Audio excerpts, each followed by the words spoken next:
she has a Jeep. She had a Jeep. That was her baby, her car. So I know myself and our other coworkers were like, so what's going to be the new car, right? So what were some things that you were, okay, I have to have this in my new car? So I definitely, because like I said, we're in sales, spend a lot of time in the car. I definitely wanted a moonroof. Okay, a moonroof. And that's different than the sunroof. How is that different than the sunroof? So it takes up like almost the entire roof. So the sunroof is just like the front part of the car, and then the moonroof, like the passenger back seats get the sunlight as well. Seat. Welcome back to another episode of Finance Fridays with Megan and Stacy. Hey everyone. As always, remember to like and subscribe below. We want to hear from you. Press that bell to get notifications of when all of our videos are uploaded each and every Friday. So today is like a sequel of our previous video, which if you have not watched, click the description below. We have it linked so you can watch it before you watch this video. So if you watch that video, you know our tips on the whole car buying process. And Mrs. Stacy recently, and she hates I call her Miss Stacy. Too bad. Okay, I won't do it. Stacy recently bought a car, so we thought it would be good for her to just share her experience on what car she bought. Guess below to guess what car she bought, and like how she decided to get that car. So first things first, girl, why were you buying a car? We talked about not buying new cars and riding till the wheels fall off. What was the reason for you getting a new car? First of all, you know the wheels are falling off that car. But they don't know that, so we gotta get in the little hidden bit. She wasn't just buying a car to buy a car. The wheels were falling off of it, y'all. Like, literally. I was driving, and it would be making funny noises. The window, the driver's window wouldn't roll down. The Bluetooth wasn't working. Yeah. The radio wasn't working. I changed the transmission. We spent like $3,000 to change the transmission last December. To get the car up to code, like to get the engine light off this year, we spent another $1,200. That's not it. So it was time. It was time. We knew it was time. Stacy, I'm going to cheat. We're going to say it here because it's going to come up. She has a Jeep. She had a Jeep. That was her baby, her car. So I know myself and our other coworkers were like, so what's going to be the new car, right? So what were some things that you were, okay, I have to have this in my new car? So I definitely, because like I said, we're in sales, spend a lot of time in the car. I definitely wanted a moonroof. Okay, a moonroof. And that's different than the sunroof. How is that different than the sunroof? So it takes up like almost the entire roof. So the sunroof is just like the front part of the car, and then the moonroof, like the passenger back seats get the sunlight as well. Seat yeah, sunlight, not just the passenger. I wanted keyless entry because I don't want to spend hours looking for my keys. That's key. So I just can put my purse up to the car and it opens. Okay, so that was that's important. A good one. And then I wanted leather seats. Yeah, in our job, we eat and drink in our cars sometimes, so you cannot have cloth. And this looks nice. It's easier to clean. My first one, and I wanted leather seats. So I figured I'm 30-something. Like, I deserve a little bit of luxury. Yeah. I mean, I feel there's not a lot to ask for. No. I bet most cars now have leather seats. It's an upgrade. Really? See, yeah, it's an upgrade almost. I don't know. Okay. So you've narrowed down what you're looking for, which that's actually not that bad. No. Like she's pretty low key. Like, so you figured out what you wanted for. To skip ahead, we know that you look between, based on the name of this video, a Jeep and an Audi. We know Jeep because you had one, so you knew about a Jeep. But why an Audi? Like, out of all the other trucks that fell into your category, why the Audi? Did it come down to that? You. Y'all, she convinced me to check out the Audi. Okay, Miss High Maintenance over here. She's like, Stacey, why don't you just look at an Audi? I was like, what? I have a Volkswagen, so they create Audi. That's a wonderful car. But keep going. And so I test drove one solo. Then brought my husband in. And we were sold.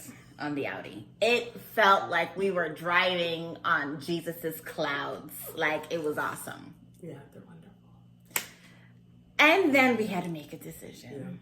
Yeah. So what were, say 3 things that were like, okay, made me be a little bit, you guys love the Audi, but it was like, ooh, maybe not. Okay, first things first, you know, being like this is a finance podcast, YouTube. I do a lot of reading. Millionaire Next Door. Most millionaires drive either an F-150 or a Jeep Grand Cherokee. That's the first thing. Second thing, I listen to Millionaires Unveiled every single week. And one of the questions they ask is, how much do you spend? What's your most expensive car that you've bought? Or what's the most you've spent on a car? And no one, can't say no one. Most of them, like 99% say nobody has bought a car over $30,000. And the Audi was book price $35. By the time you add tax and stuff, we're gonna be looking at $38, $39. And this is used. And that's pre-owned. Yeah, pre-owned. everyone was pre-owned. You're probably watching that like, you know, under 35. It's pre-owned. It's pre-owned. I was looking at a 2017 Q7 versus a 2018, 2019 Grand Jeep Cherokee. Wow. So. Okay. Well, someone can be watching and say, well, you know, if you're looking at the book price, that could be only $2,000-$3,000 more than the Grand Jeep Cherokee. It's not a cheap car. So what else versus having that luxury car where you start seeing maybe some things add up outside of the just book price? So the book price, I was antsy on that for sure. But it was the maintenance that came. Like, ultimately, it was maintenance. Because I know right now, I know my Jeep. I know that I could take it to Firestone and get an oil change. I can take it to Firestone to get brakes done or regular maintenance. I could pull up in the AutoZone parking lot and have them test my battery. Need a new battery, they change it right there. Audi, I couldn't do that. It was going to cost $350 for a battery. Didn't sit well with me at all. Yeah, and like I said, either you have to go to a certified Audi dealership, or they have like the smaller ones for people that work on luxury cars. But like you said, it's just, if you want a car to last. So if you have a nice car like that, you need to go to the best. I'm not just going to go to some little humdrum place to go to the get dealership. your car fixed. If you go to the dealership, it's just not cheap. So the maintenance on a luxury car, people don't think about that cost. Yeah, and I mean the Audi, it was only like a step above like the base model that I would get all those things that I wanted. But yeah, you know, we actually found an Audi, and it was once again perfect, and it was kind of in the price range. And that's the other thing with used cars right now. Because people know, like, I think they're hip to the game that most people are buying used cars. You can't negotiate much at all. Like, they're like, oh, we could take $100 off. Yeah, they're not negotiating the price. You might be able, unless you're paying in cash, that might give you the most negotiating, because 99% of people aren't coming with like, I'll write a check for the whole thing right now. So even still, that is rare. But if you're financing, you're really not getting any deals. There was like, really, they weren't budging on anything. Yeah. So we did find a really nice one. We actually put a deposit down. I remember that, she told me. We put a deposit down, and we were gonna go get it the next day. And I decided, you know what, let me just call a friend that has an Audi. Just call her real quick and see how it is, because the stomach just wasn't sitting right. It didn't feel good. And she told me that she was driving on the highway and a bird hit her headlight. And she said, really, she hadn't really had any problems with maintenance. Everything was included because she had the Audi Care package and everything was included. She really had no out-of-pocket expense. Cool. But the headlight, because the bird hit it and they had to change the whole headlight, it was going to cost almost $3,000 for a headlight. That is insane. Y'all, I couldn't sleep. Couldn't sleep at night. I think I almost fought with Corey because, I mean, he was like, man, you deserve this. And I was like, this is not how I operate. And yeah, it was just, didn't sit right. It adds up. And like I said, it's one of those things where there's no right or wrong to the luxury car thing. If you can afford it and you're in that space and you already have planned ahead, I might have to spend X amount of dollars and you can do it. My dad has one and they live by it. They can't even now go back down to like a non-luxury because there is a difference in ride. But when their tires are $800 to change, he can write that check. Most people and other people can't. And that's why they end up not being able to afford the car, etc. So most people, if you don't have your debts paid off, you're not investing, you're not saving, a car is just like a waste of money. Dave Ramsey always talks about like you should just be able to car as like a toy. Look at it, a luxury car as a toy. If you can't just write it off, or if something happens, you can't write a check for it. You just need to leave it alone. The name sounds good, but it's not worth being in debt to impress the Joneses. It's just not worth it. I just didn't.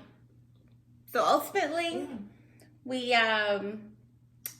found the perfect Grand Jeep Cherokee. So yes, I bought the same car I had.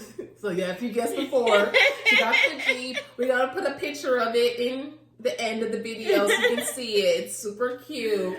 But yeah, it looks good. Stacy's super happy with the car. That's just happens. Like she sits in the car and she's just like, this is it. I love it. It felt like home. She made the right decision.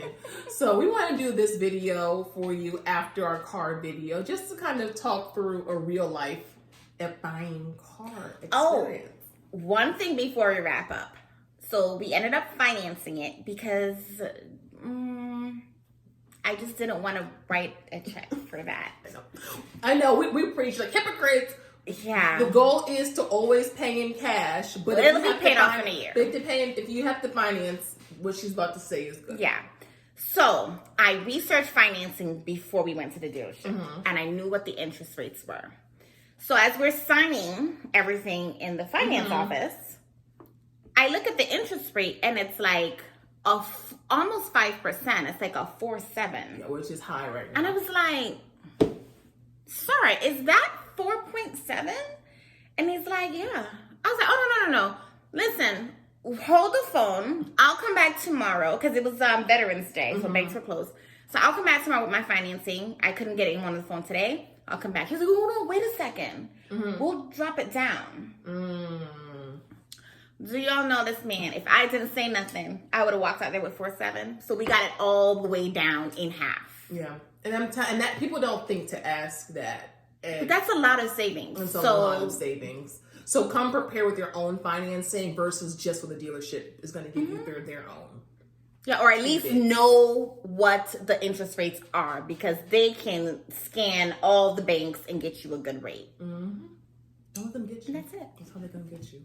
Well, as normal, thank you for watching our Finance Friday video. Make sure to like and subscribe. Follow our Instagram right there, _Finance Fridays. You guys leave some comments. Leave us some suggestions of videos, what you want to hear us talk about below, and we'll make sure that we add it to our video content. Until next time, have a wonderful and happy Friday. Peace.